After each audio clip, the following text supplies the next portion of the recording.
Good morning, everybody.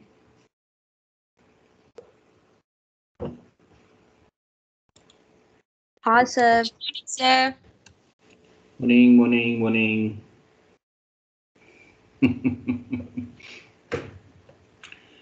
Right, let me get this transcript out the way because it actually, I hate it when it pops up here on the right-hand side of the screen. Everybody good?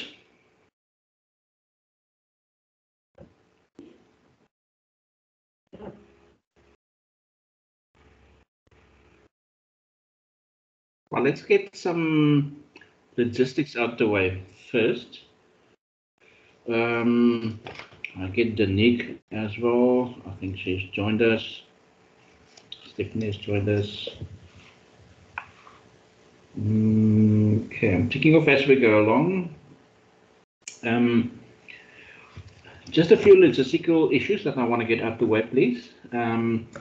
Firstly, Corey, you're quite happy with the reply? You're clear now on the chapters that we're going to do this semester. Just to repeat, email regarding what chapters are we going to be doing and covering in this semester for this module. It's effectively is chapters 1 to 15 plus then 17. We're not doing chapter 16. Chapter 16 are things about budgeting and forecasting. We're not doing that. I think you've had enough of that in your financial modules. But not that it is not important. It is obviously in operations of any business, your budgeting is extremely important. Everybody clear on that? The chapters that you will be doing for this semester, just to summarize again, chapters 1 to 15 and also chapter 17. While we're on that subject, your first class test is coming up. It will be available as a quiz like you've been used to in the past on Canvas from just after midnight tonight for the whole of tomorrow. It's a 30-minute quiz. It's multiple choice and true and false questions. There's no essay questions, and we will be it will be on chapters 1, 2, 3, 4, and 5. Right. Any questions regarding that? The class test? You all good?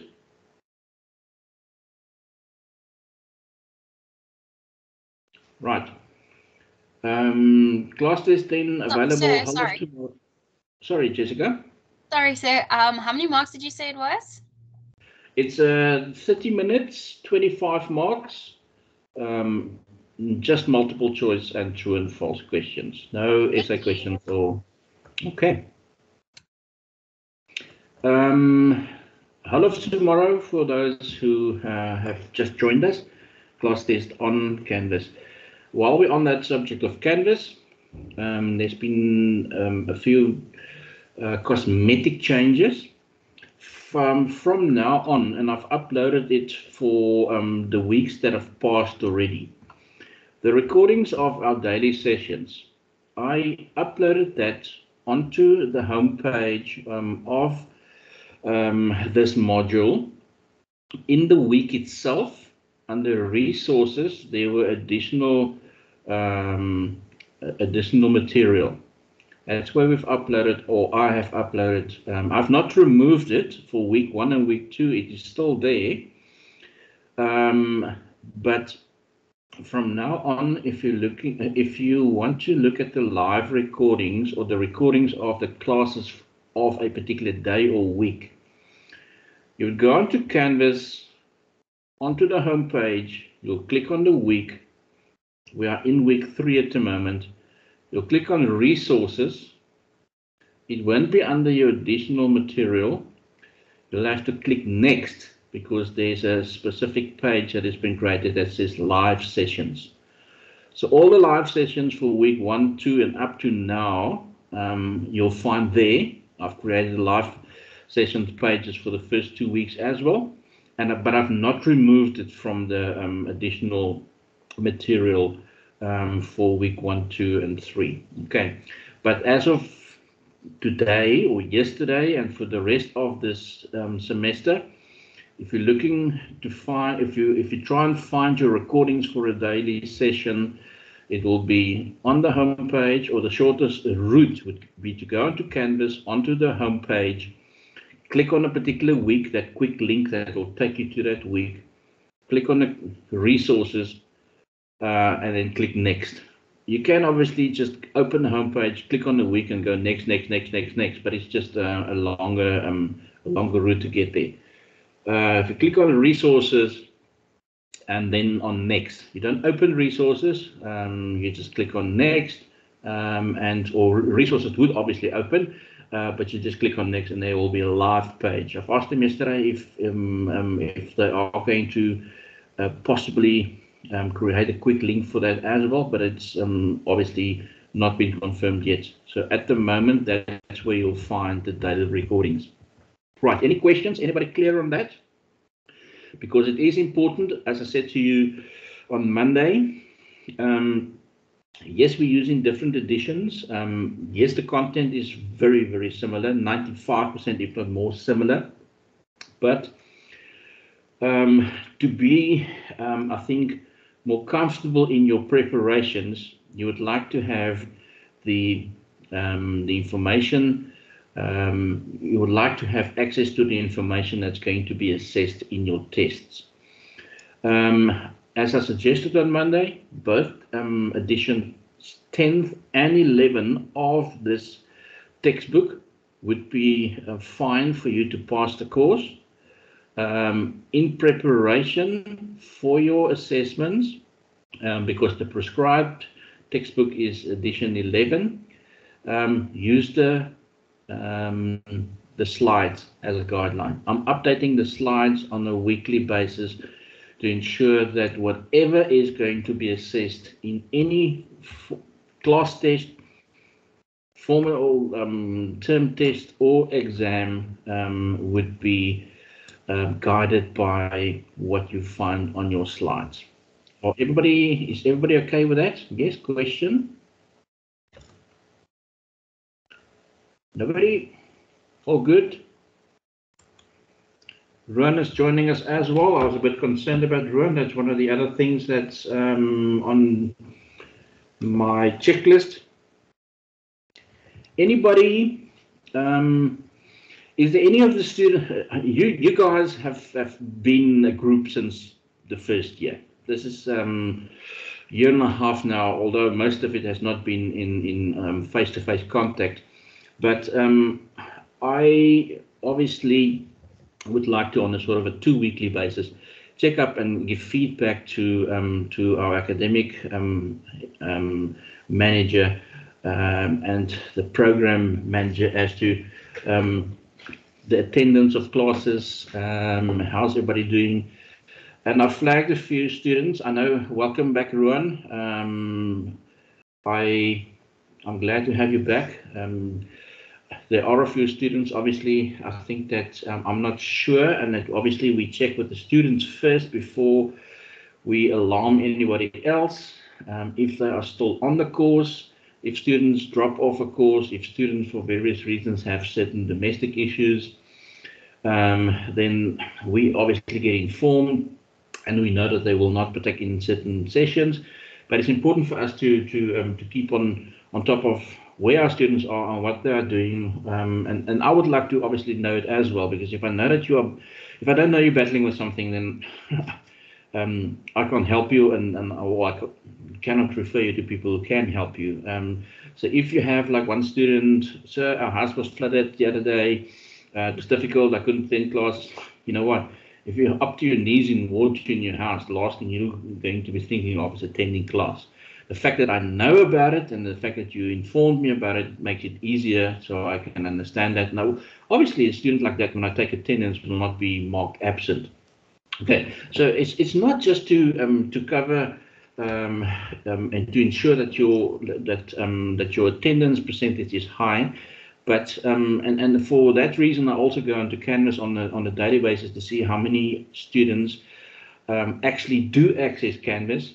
Obviously, if the student hasn't been on Canvas for a week, then it raises a red flag for me. I'll leave it. I'll follow up with the student individually, like I have this week.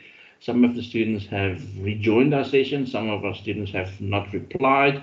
And then I know that I can take it to the next level and inform our academic manager that maybe we need to check and see if the student status is still that of an active student. So if any of you know of friends of yours on the course, I'm not going to name the individuals, but if you know of friends of you who should be on the course, who've been on the course, who are not currently there, you are aware of certain circumstances, please inform us, because then I can action on that. Right. Any questions at this point? Anybody? Welcome for those. Everybody that has joined.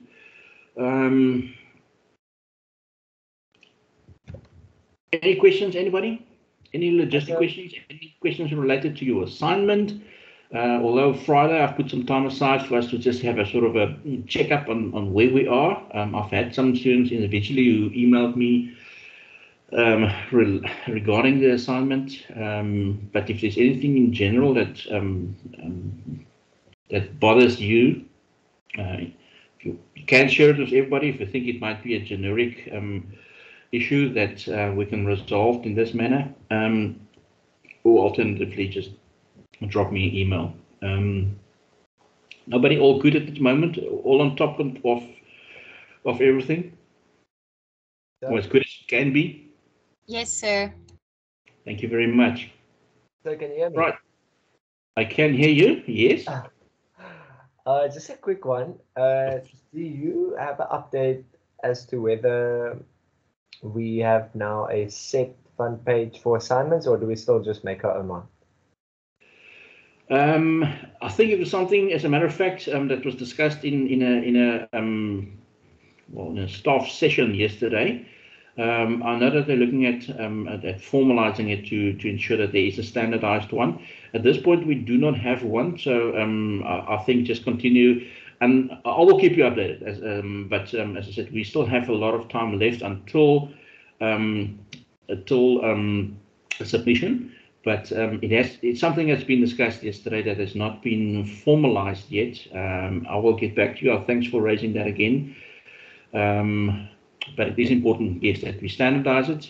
I know that that I'm not one that will penalize you if you do not use a specific format. But I think just for consistency, it's important that we do have one, and we are aware of that. I will ensure that you are informed within the next week as to what the formal template is to use, where you can find it, and if you don't have it, then we'll provide it to you. Sir? Yes, Jessica? I have the old Prestige Academy template, which obviously just cropped the Prestige out, so it's just Stadio. So if anybody wants it, they can leave their email in the chat, and I can send that to them to use it, because it's a really easy template, and it looks nice, and nobody has marked me down this year for using it. Thank you very much, Jessica. Thanks for offering. And there's the offer on the table. So please, everybody, if you for the interim want to use the one that Jessica is using, I have modified from, and I'm pretty sure that if any new template is designed, it will be just some cosmetic changes on the existing one, because there's no point in reinventing the wheel, and that sort of captures everything that should be part of it. But up to now, I've had a variety of cover pages, so to speak.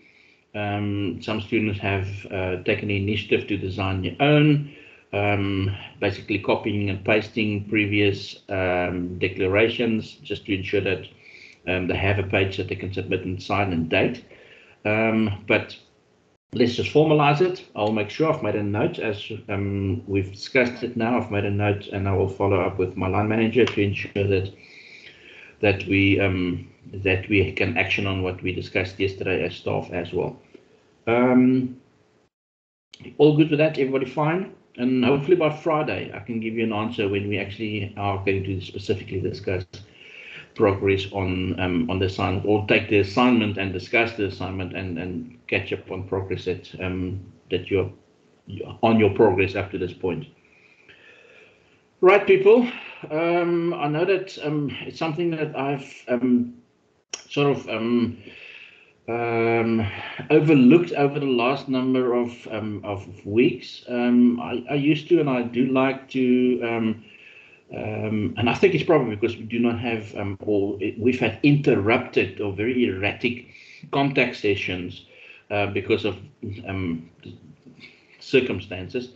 But I do like to set up. I'm going to start off a session with my usual good news, bad news session, in an attempt to get you to catch up on your general knowledge. I've got a good news and a bad news news item that I'm going to share with you. But any of you, anything significant in the last couple of days that you want to share with us, that is great and fantastic news, and you think, oh my goodness, yes, everybody needs to know that, or just to catch up on, are you aware of that? And then some bad news stuff as well.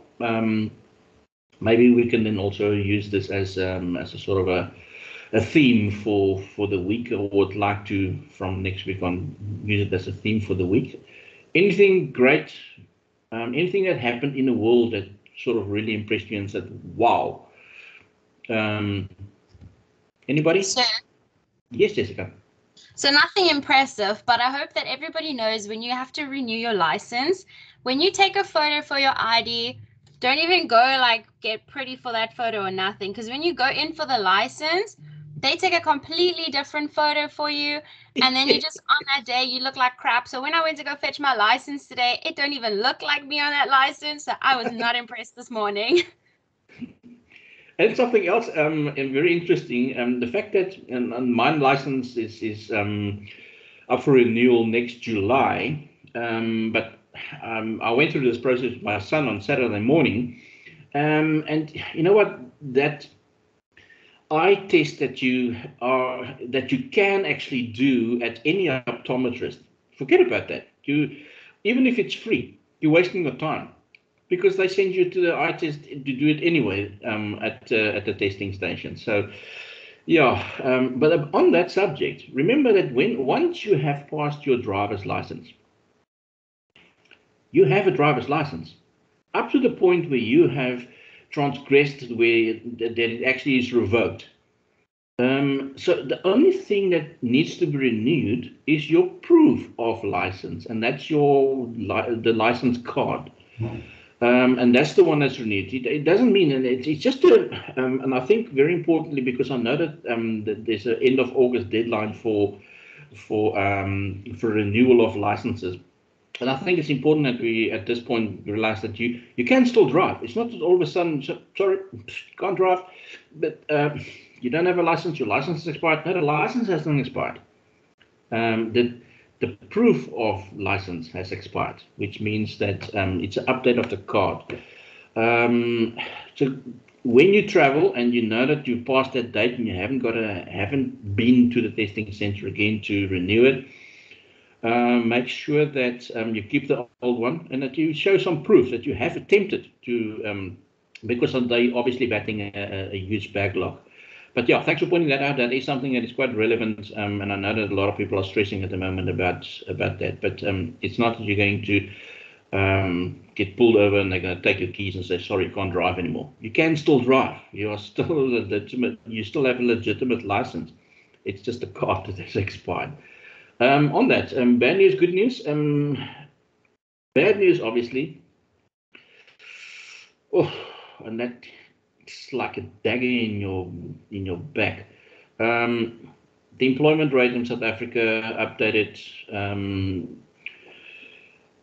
We're the worst country in 82 that participated in that was actually surveyed. It's officially close to 35%.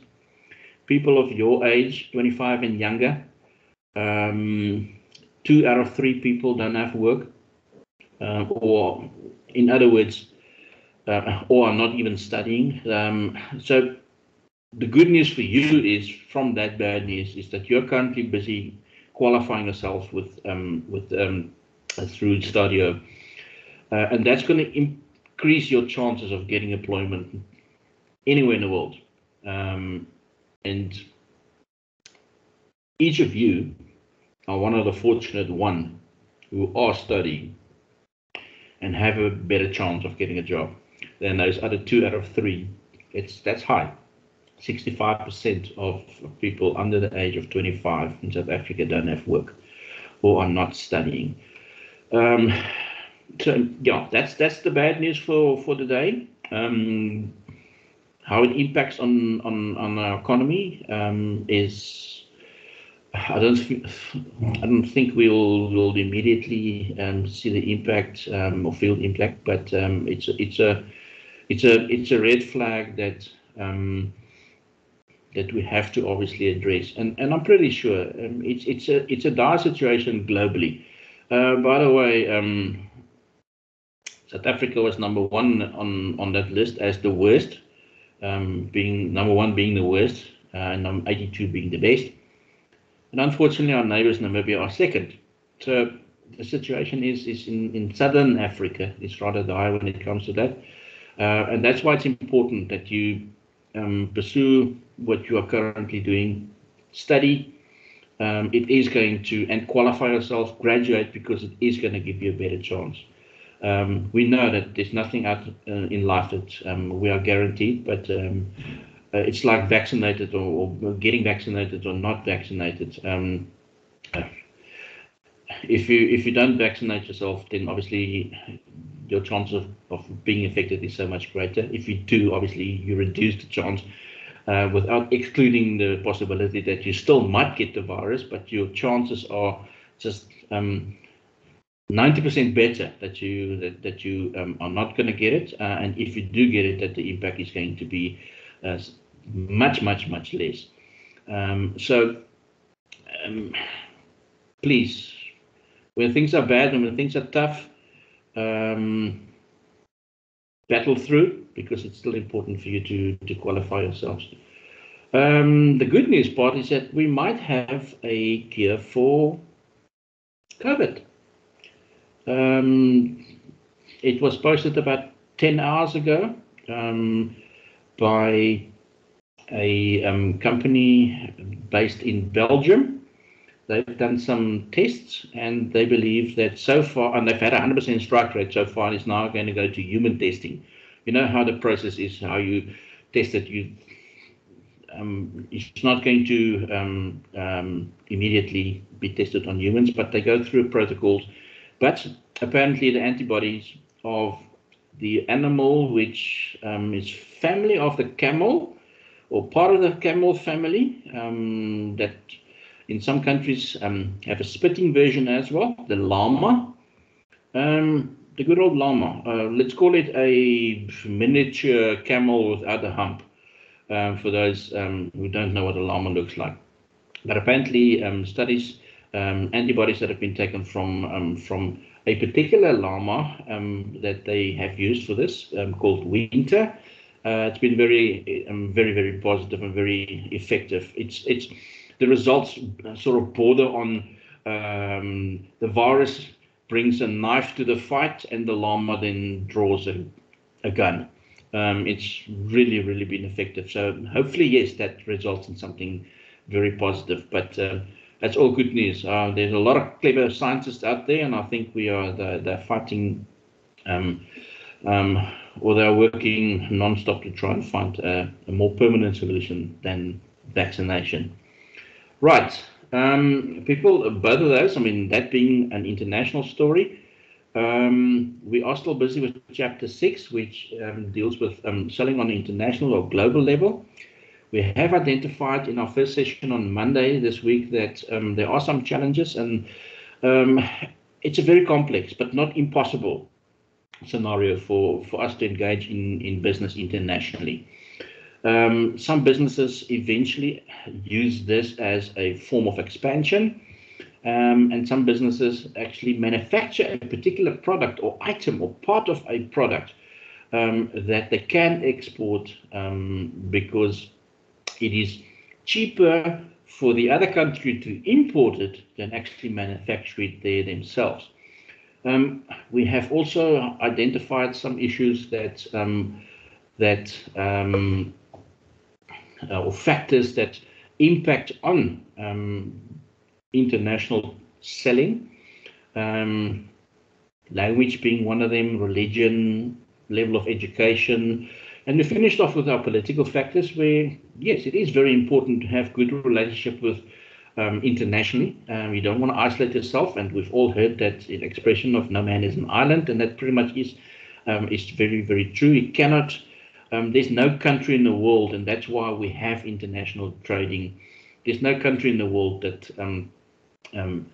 can produce everything themselves to satisfy the needs of the population.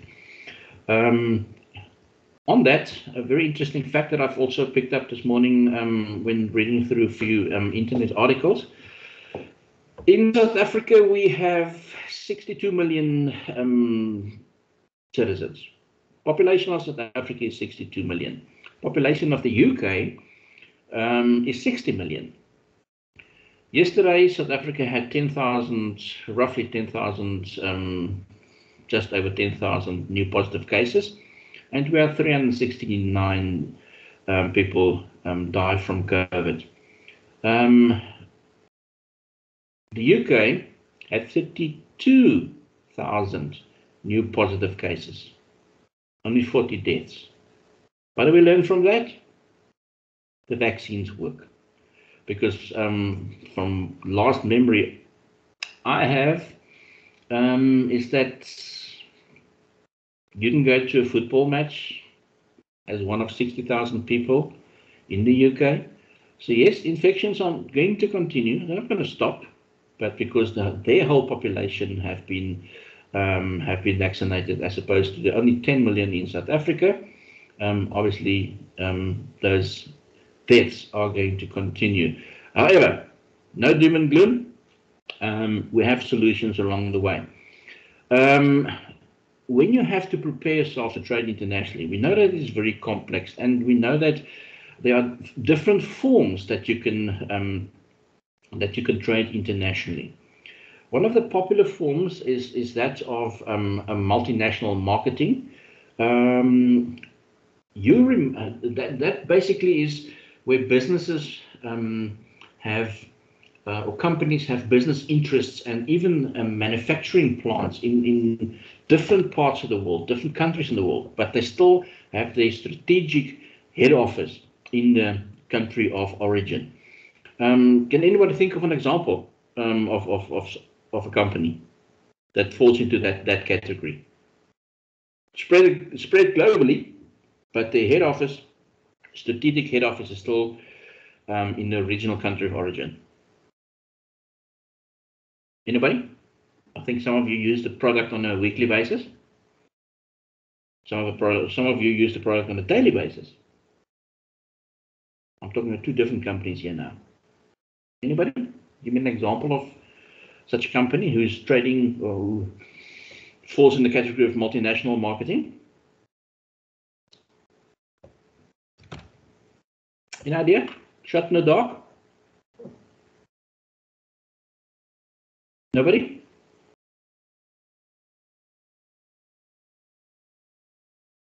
Come on, you're better than this.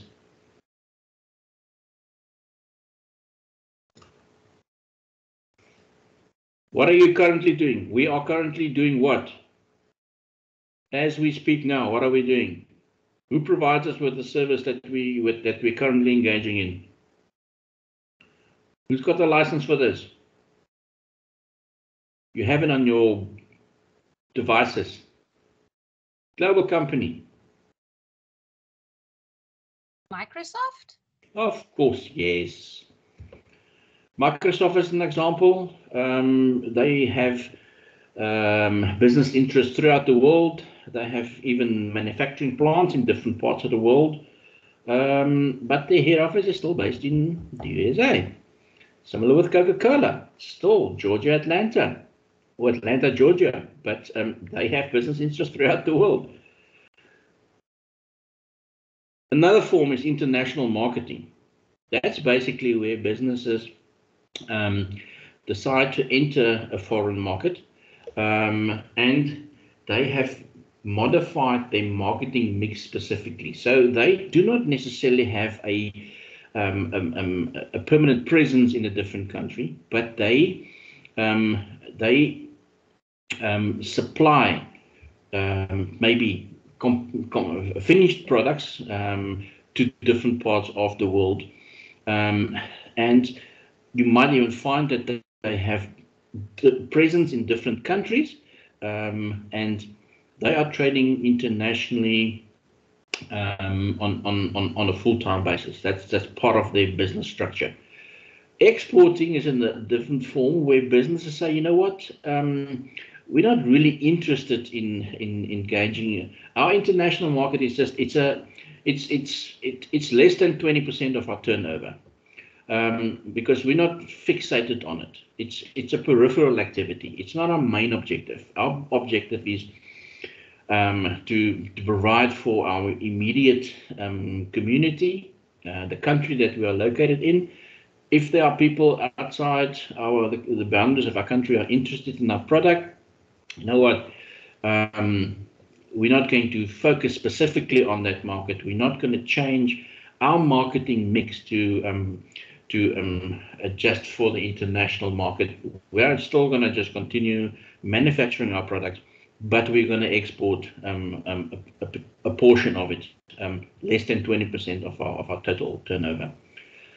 When you're engaging into international trade, when you are selling internationally, globally, obviously the different marketing channels or distribution channels that you are going to consider, or that's possible for you to consider when you strategize to ensure how you're going to cover the market, could be one of the three that we have on the screen. That is to either be an exclusive or selective or intensive distribution, or use one of those three forms of distribution channel or marketing channel. Intensive is going to obviously very often be when you have just entered a new international market. You want to get your product to as many outlets as possible and to as many countries as possible. Selective is exactly what it says. You have decided that you own the modifications that you have to do to your marketing strategy and to your sales strategy, obviously that's part of your marketing strategy, is going to be focused initially just on other African countries. Let's say if you're a South African based company, maybe just venture into Namibia first. If it goes well, then let's go into Zimbabwe or Kenya or Nigeria or Zambia or any of the other established economies in Africa. So it's a very selective approach, but then also you can actually have a very exclusive one where you have decided that we are going to go international, but we're not going to try and populate the whole world. We're not taking over this game of international monopoly. We just want to focus on a country because we can identify with that particular country. We have a specific social interest or vested social interest in that country. And we think that they can benefit from our product, and you exclusively trade with a particular country. Most businesses sort of find themselves with either a selective or an exclusive choice of a marketing channel when they do eventually decide to trade internationally. Right. We have different types of intermediaries that we can find in our distribution, in our marketing channels. Agents, distributors, license holders, joint ventures, those are the four most popular ones that we are going to be looking at. Agents specifically referred to businesses where the main form, they have a, let me think of an example, for instance. They negotiate, or the country of origin or business who, let's say, for instance, are based in South Africa, negotiate with what they call trade agents in a specific country that they have selected to expand their business to. And then these agents act on a commission basis as an agent to distribute your products in the country that you have chosen. I know that in this specific case, one of the greatest challenges lies in training those agents in another country in how you want or how your product works and how it is best marketed. There's sometimes there's some skepticism towards agents because people don't know exactly, because agents are not necessarily just representing you, they are representing a variety of companies. So you might not be the main client or objective. So because they have to satisfy a number of customers that they represent, it might be that they are not putting their best foot forward in all cases to fight your specific cause. Distributors. Distributors are represent businesses that actually have the capacity to stock your products in a different country. Let's say, for instance, a car dealership, South African manufactured vehicle, you want to export it to a different country, then obviously in this, all of these intermediaries, you will only select once you have established a sufficient relationship with them, and obviously all the contracts and all the T's and C's are in place. But distributors then actually import the product from the country of origin. Let's say country of origin remains South Africa. Then a distributor in another country would import the products, completed product, already manufactured and ready to be sold. They will stock it there because they have the capacity to do that, and then distribute it on your behalf. It's difficult here because challenges that we find is that these distributors have a specific agreements in their country with people in the distribution channel. So it might be that that your profit margins are not going to be that much. It could also be that the final selling price is affected negatively because of the number of people involved in the distribution channel. Licensing is another form. Licensing is where a company has a unique process or product that they that a company abroad or overseas are interested in manufacturing, and then you basically sell the license to that company to manufacture your product. Okay, so it's probably not the most profitable option, but it's the one that offers the least risk for you as the exporter. And then you'll find in your textbooks, I think it's in the 11th edition on page 162, there's an example of a joint venture, and specifically the joint venture that Jaguar Land Rover had with Chery in China in an attempt to enter that market. I'm actually going to just briefly read. It's a very short case study. I'm just going to read it to you so you can understand what the joint venture or how the joint venture works. Britain's luxury car manufacturer Jaguar Land Rover sealed a joint venture with a Chinese company called Chery Automobile, marking £1.1 billion of investment in the world's second largest economy, that being China, obviously. The investment from the joint venture included a new manufacturing plant in Changshu, near Shanghai, which opened in 2014. The two companies also provided a new research and development and engine production facility. Models are specifically tailored for the Chinese market. And then a quote from Jaguar Land Rover. This joint venture will blend together the heritage and experience of luxury premium vehicle manufacturers Jaguar Land Rover with the intricate knowledge and understanding of Chinese customers evident at Chery. And I think the company, the joint partnership, is known as Chery Jaguar Land Rover Automobile Company, and was created and marked a formal commitment from Jaguar to China, which was already the third largest market behind the UK and the USA for them. So it's a joint venture basically between businesses where it's better for them.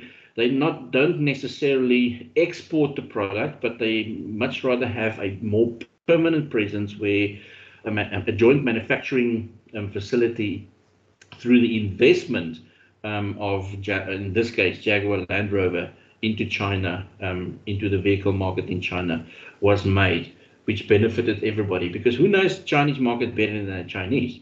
Okay, so joint ventures is if all contractual agreements are in place and proper negotiations have been done, and this usually to reach a joint venture agreement takes time, but once that is reached, it's a very lucrative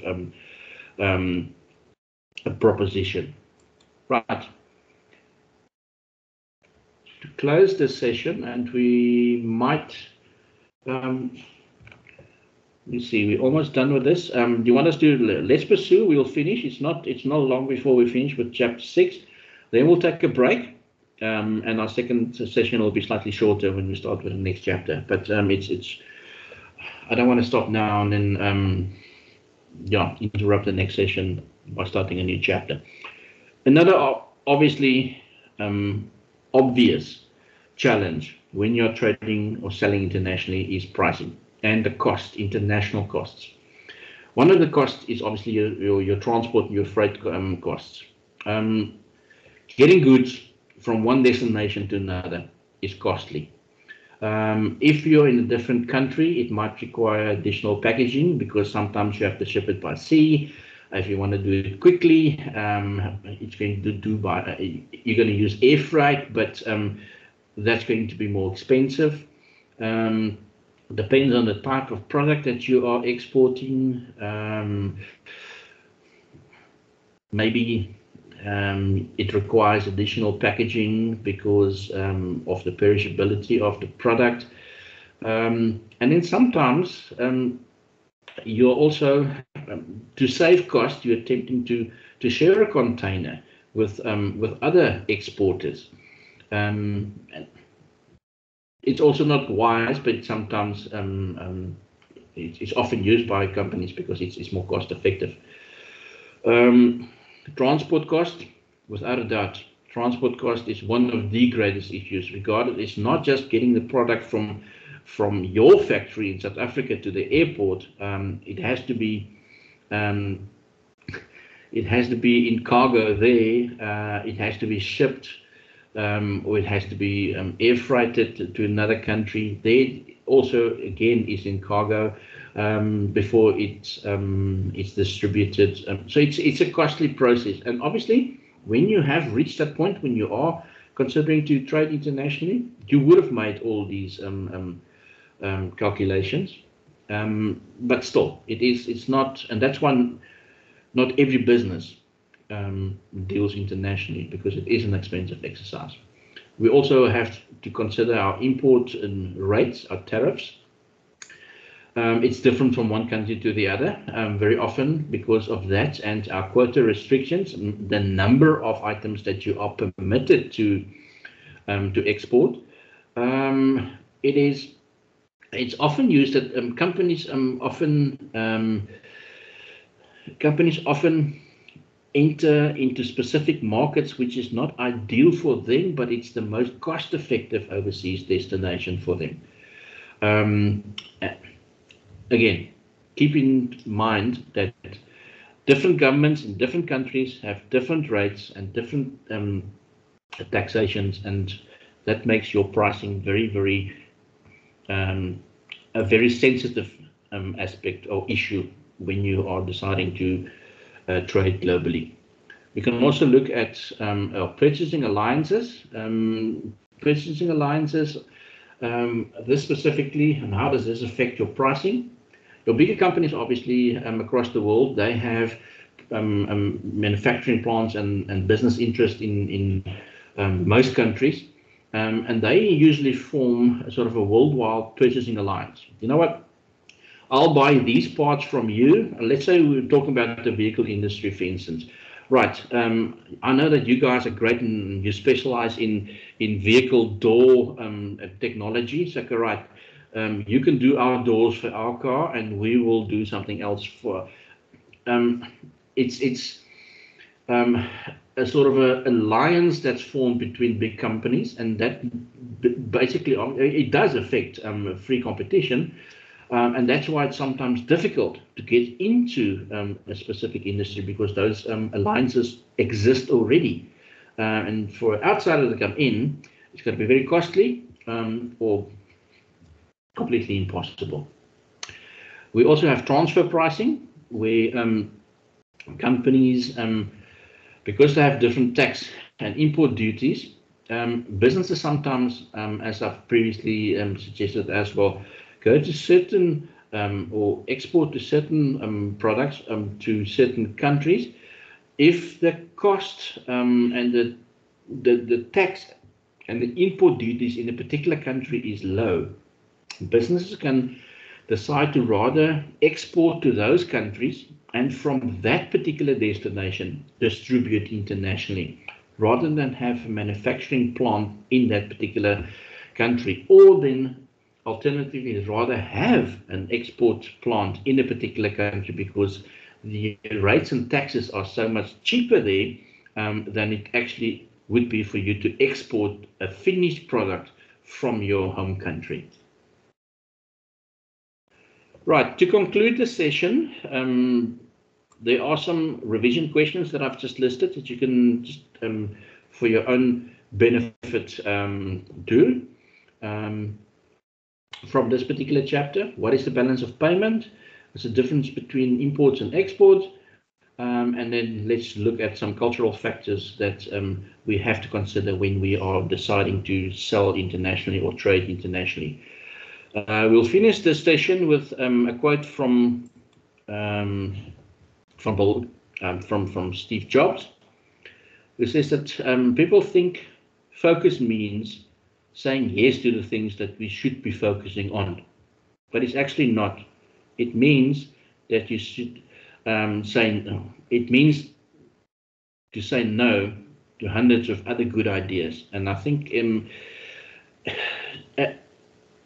especially when you're considering to do business internationally, some opportunities might look very lucrative. Be very careful. It is a very complex